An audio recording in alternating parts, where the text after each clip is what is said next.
2025 K뮤직 어워즈 뒤집은 남자. 김영빈 최고의 가수상 눈물의 비밀. 이 한 줄의 제목은 단순한 시상식 리포트가 아니라 한 남자의 삶과 죽음, 추락과 부활, 절망과 기적이 한데 뒤엉킨 서사의 문을 여는 암호와도 같았다. 그 밤, 서울 고척돔을 가득 채운 조명은 언제나처럼 화려했지만 무대 위로 올라오는 이름이 호명되는 순간의 공기는 어느 해보다 무거웠다.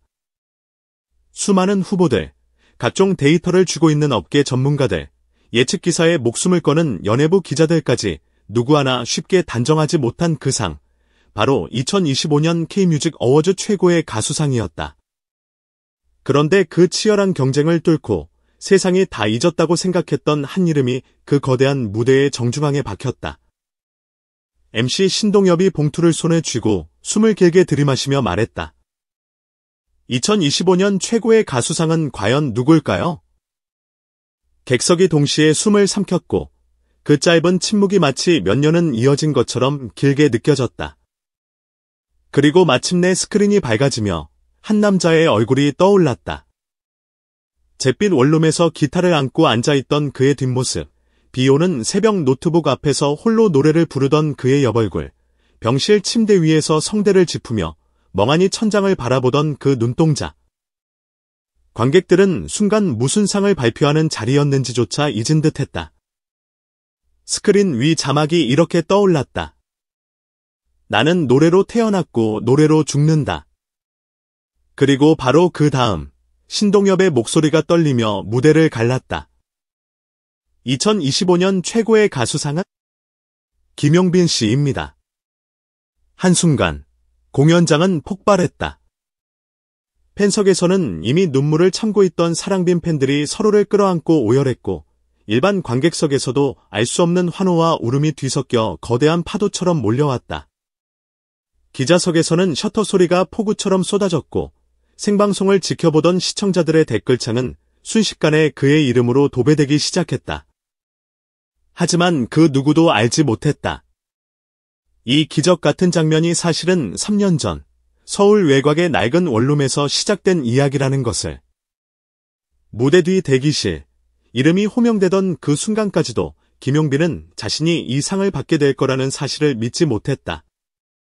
그가 거울 앞에서 넥타이를 고쳐매며 매니저에게 툭 던진 말은 이랬다.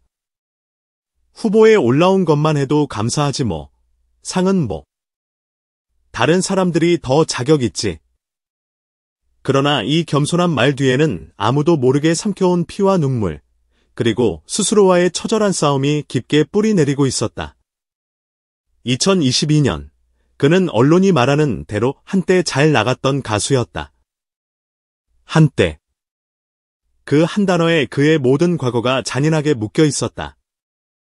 방송 섭외, 지방 행사, 예능, 라디오, 팬미팅까지 쉬지 않고 뛰어다니던 스케줄은 어느 날을 기점으로 뚝 끊겼다. 소속사와의 갈등, 알려지지 않은 개인사, 그리고 시대의 흐름이 동시에 그를 뒤덮었다. 새로운 얼굴들이 쏟아져 나오는 트로트 서바이벌 프로그램이 안방을 점령하는 동안 김용빈의 이름은 실시간 검색 순위에서 천천히 밀려나더니 어느 순간 완전히 사라졌다. 그의 팬카페는 조용해졌고 7만 명을 자랑하던 회원수는 반년 만에 절반 가까이 줄어들었다. 서울 강남의 반짝이는 아파트를 떠나야 했던 날, 이삿짐 트럭이 떠난 자리에 남은 것은 웃으며 인사를 건네던 이웃들도, 팬들이 보낸 화분들도 아니었다. 텅 빈 거실, 벽에 걸린 낡은 기타 하나, 그리고 바닥에 놓인 검은 캐리어 2개. 그는 깊은 숨을 들이쉬더니 마지막으로 창밖 야경을 한번 바라보고 문을 닫았다. 그가 다음으로 도착한 곳은 서울 외곽의 오래된 원룸이었다. 방음이 제대로 되지 않아 겨울이면 바람이 스며들고 옆집 TV 소리가 그대로 들려오는 그런 곳. 벽에는 전문 방음제 대신 두꺼운 담요가 종이 테이프로 대충 붙어 있었고 책상 위에는 오래된 노트북과 싼 마이크 하나가 덩그러니 놓여 있었다. 이곳이 한때 수천 명 앞에서 노래하던 남자가 다시 처음부터 시작해야 하는 무대였다. 새벽 3시, 세상이 잠들어 있을 그 시간, 그는 조용히 눈을 떴다. 겨울바람이 창틀 사이를 파고들며 방 안을 흔들었고 낡은 보일러는 버거운 기척을 내며 가까스로 온기를 내뿜었다. 그는 두꺼운 패딩을 걸친 채 마이크 앞에 앉았다. 녹음 버튼을 누를 때마다 스스로에게 되뇌었다. 누가 안 들어도 괜찮아. 나는 그냥 노래해야 해. 그 말은 위로이자 주문이었다. 그러나 인간은 강한 척하면서도 아주 작은 한마디에 무너지는 존재다. 어느 날 그가 어렵사리 유튜브에 업로드한 자작곡 영상 아래 이런 댓글 하나가 달렸다. 이제 그만해요. 시대가 변했어요. 그 문장을 읽는 순간 그는 피식 웃는 척하며 화면을 껐다. 하지만 웃음 뒤에 숨은 건 체념이 아닌 분노였다. 그래, 시대는 변했지. 그런데 내 마음은 아직 그때 거기 서 있는데 그 마음까지 바꾸라고. 그날 밤 그는 노트를 꺼냈다. 삐뚤빼뚤한 글씨로 한 문장을 적었다. 나는 노래로 태어났고 노래로 죽는다. 그 문장을 적자마자 눈물이 쏟아지려 했다. 자존심 때문에 눈물을 꾹 누른 그는 몇 시간 동안이나 창밖만 바라봤다.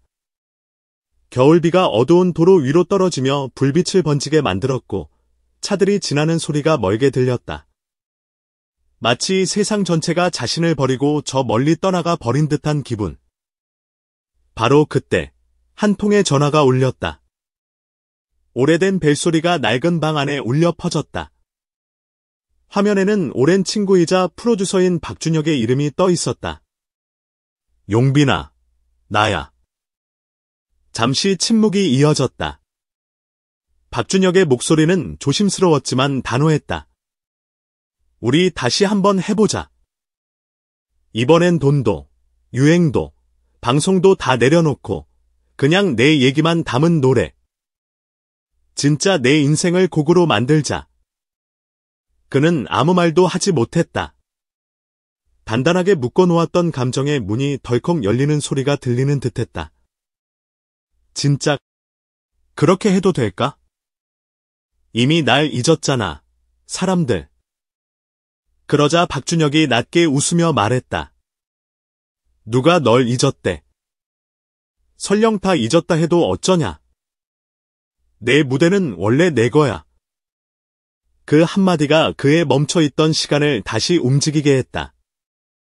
얼마 뒤 둘은 오래된 지하 연습실에서 다시 만났다. 벽에는 색이 바랜 포스터들이 붙어있고 습기와 먼지 냄새가 섞인 공간. 그들은 낡은 피아노와 오래된 녹음 장비를 챙겨 자리를 잡았다. 김용빈은 마이크 앞에 서서 깊게 숨을 들이쉬었다. 첫 소절이 나오자 박준혁은 눈을 감고 피아노를 쳤다. 노래는 아직 거칠었지만 그 거침 속에는 숫자로 계산할 수 없는 진심이 묻어 있었다. 처음에는 아무도 관심을 두지 않았다. 조회수는 100, 200에서 멈춰 있었고 좋아요는 대여섯 개가 전부였다. 그러나 두 사람은 포기하지 않았다. 새벽마다 연습실 불이 켜졌고 녹음 파일이 쌓였다 지워지기를 반복했다. 그렇게 6개월이 흘렀을 즈음 마침내 한 곡이 완성되었다. 제목은 불꽃처럼. 악보 상단에 적힌 이 두 글자를 본 그는 피식 웃으며 말했다. 그래, 한번 타오를 거면 끝까지 타올라 보자.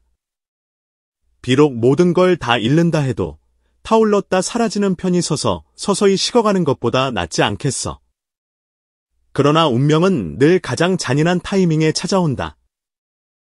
2025년 초겨울, 그는 병원 침대에 누워 있었다. 성대 통증을 억지로 참고 무대를 뛰어다니던 그의 몸이 결국 한계에 부딪힌 것이다. 의사는 차트를 넘기며 고개를 저었다. 성대 출혈이 있습니다. 최소 6개월은 발성 금지입니다. 지금 무리하시면 정말 다시는 무대에 못 서실 수도 있어요. 방 안 공기가 얼어붙었다. 한동안 아무 말도 하지 못하던 그는 오른손으로 조심스레 목을 짚었다.